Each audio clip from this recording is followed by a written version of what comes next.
Just up the road from the beautiful Cumberland Falls, nestled in the deep green hills of Kentucky, we have the Corbin Speedway, a racetrack lost to history, but I'm not done talking about it yet.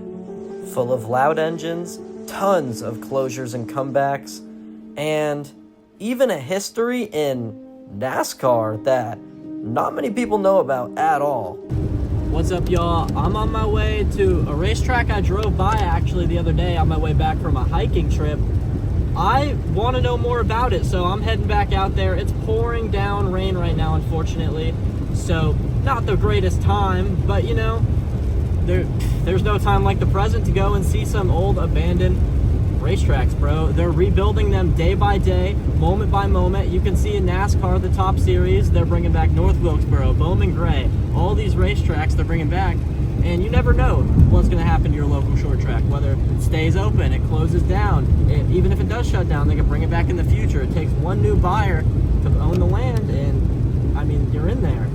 So yeah, I just love to go around, love to look at the state they're in currently, because change happens so often, and it's just so interesting to me to see what happens. I know nothing about this place, so I would love to know your guys' stories. If you've ever been here, anything, comment down below. Like I said, nothing. So yeah, I'll talk to you when I'm there. I'm gonna try not to get in a car accident. You, the viewer, may be wondering, you know, this was a NASCAR track? It's an old, you know, rickety, barely even functioning. Yes, I was confused too, I promise. I don't get this, man. It's probably important to note at this point, though, this track wasn't always paved, and the NASCAR race, it was on the dirt. On August 29th, 1954, the Corbin Speedway would host the first ever NASCAR Grand National Series event in the state of Kentucky, and it would go on to be the only event until the Kentucky Speedway opened in Sparta in 2011. But let's rewind back to 54. 100 miles, 200 laps, whatever way you slice it, this race was not going to be easy. And with it being race 30 so close to the end of the season, 21 drivers came out here to do battle. Jim Pascal in the number 13 Oldsmobile managed to nab the pole here at Corbin Speedway, but a mechanical failure would end his day early.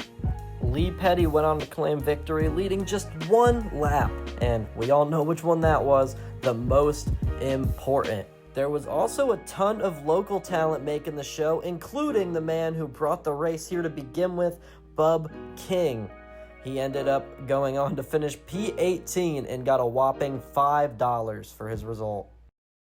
I'm here in front of the sign, as you can see, Corbin Speedway, man. We're gonna have to check this place out. It's right in front of me. As you can see here, it's a guardrail, and there's no, like, at least thought it'd be a concrete barrier or something, man. You know, what do you know? The concrete barrier.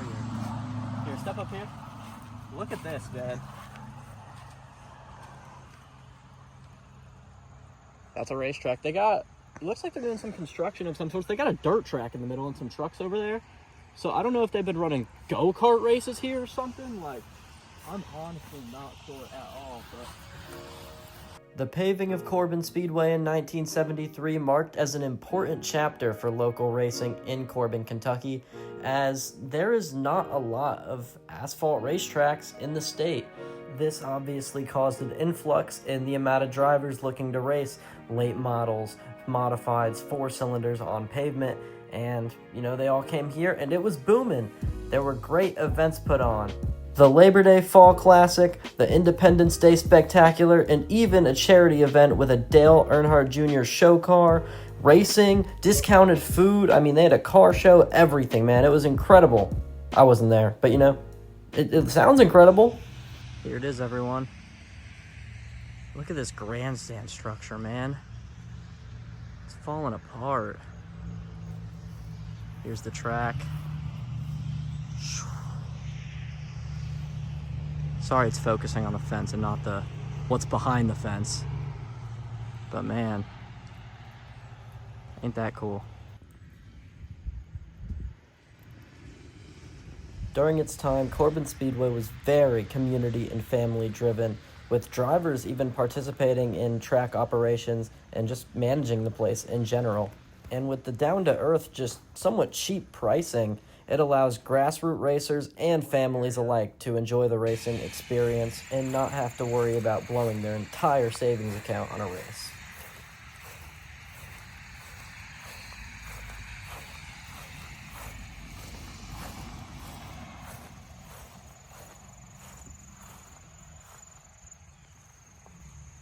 So this is what looks to be the original bleacher structure.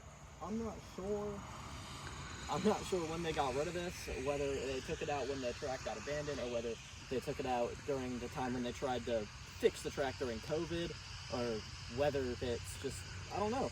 But it's here, and I didn't expect it to be. I pull up and I see a bleacher structure just chilling. It's crazy, man. And it's almost completely intact over here.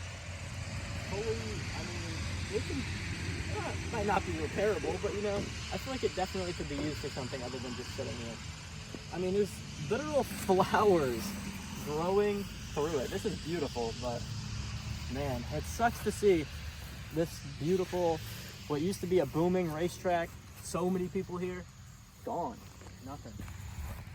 But we're gonna go down below where the bleachers are over the pit area. This is the pit pass entrance board, as you saw I recorded a minute ago.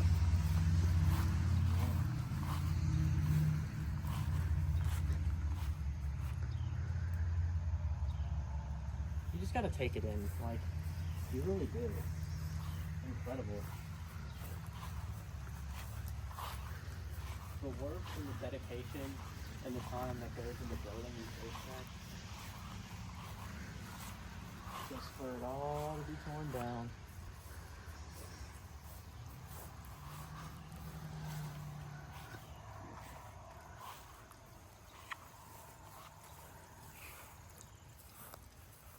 Over here, if you zoom down there, we're not gonna walk down there. I don't wanna, you know, but restrooms, there's a door, it says employees only.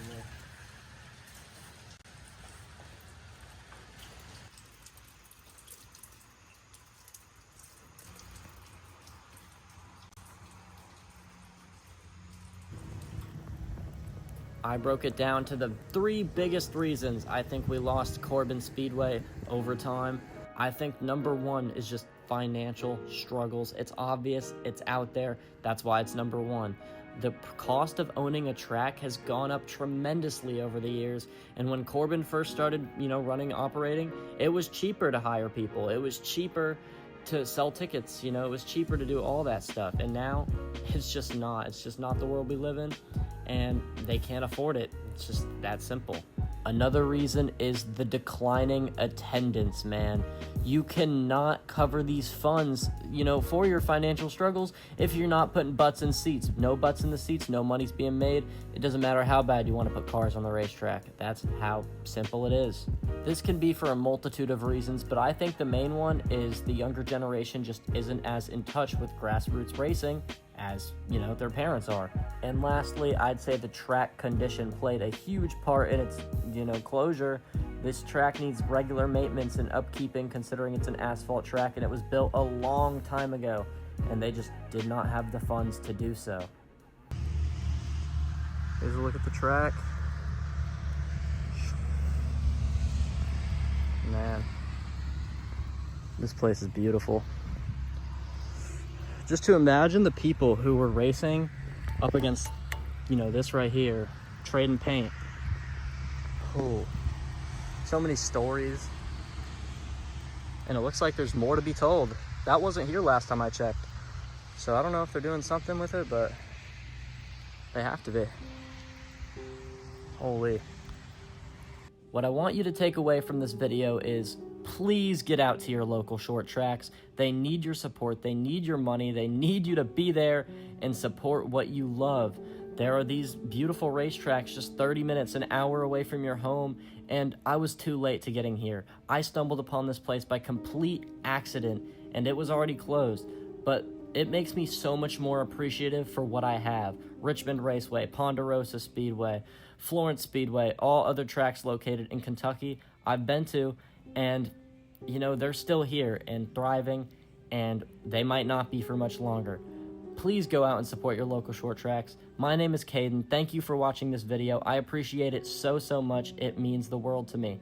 If you've ever been to this track before, let me know. Like I said, I know barely anything about it, just a little bit of research I put in for this video to try and bring some light to you guys, what I can find. There's not a lot of info on the internet.